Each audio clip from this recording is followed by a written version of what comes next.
బీసీలు అందరూ ఏకమై మెదక్ కాంగ్రెస్ ఎంపీ అభ్యర్థి నీలం మధు ముదిరాజ్ను భారీ మెజార్టీతో గెలిపించాలని జాతీయ బీసీ సంఘం నేత రాజ్యసభ సభ్యులు ఆర్ కృష్ణయ్య కోరారు.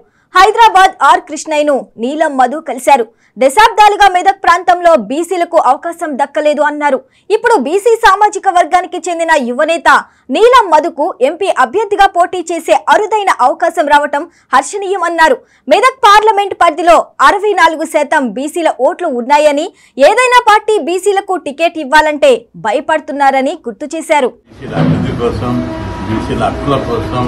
బీసీల రక్షణ కోసం పోరాడుతున్నటువంటి నీలం మధును అత్యధిక మెజార్టీతోటి మెదక్ జిల్లాలో గెలిపించాలని మెదక్ ప్రజలందరికీ కూడా నేను విజ్ఞప్తి చేస్తున్నాను.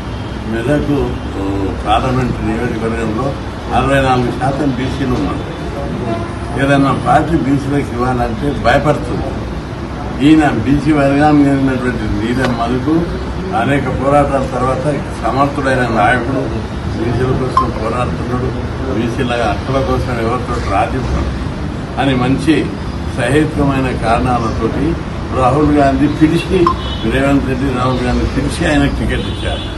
మన మెదక్ బీసీ ప్రజలందరి మీద బాధ్యత ఉంది. మనకు జనరల్గా బీసీలు అపవాదం ఉంది.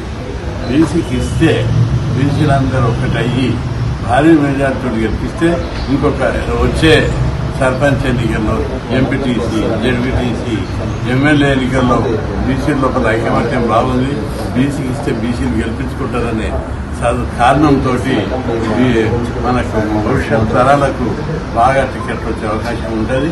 కాబట్టి బీసీ ప్రజలందరూ, బీసీలే కాకుండా ఇతరులు కూడా, బీసీ అనుకూలవాదులు, బీసీలకు సానుభూతి పనులు, మద్దతుదారులైన అగ్రకులాలు కూడా నీలం మధుకు ఫుల్ మద్దతు ఇచ్చి భారీ మెజార్టీతో గెలిపించి పార్లమెంట్ పంపాలి.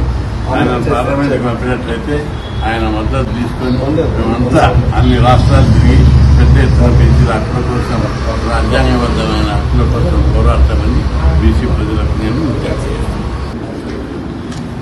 మెదక్ పార్లమెంట్ నుంచి కాంగ్రెస్ పార్టీ అభ్యర్థిగా పోటీ చేస్తున్నాను.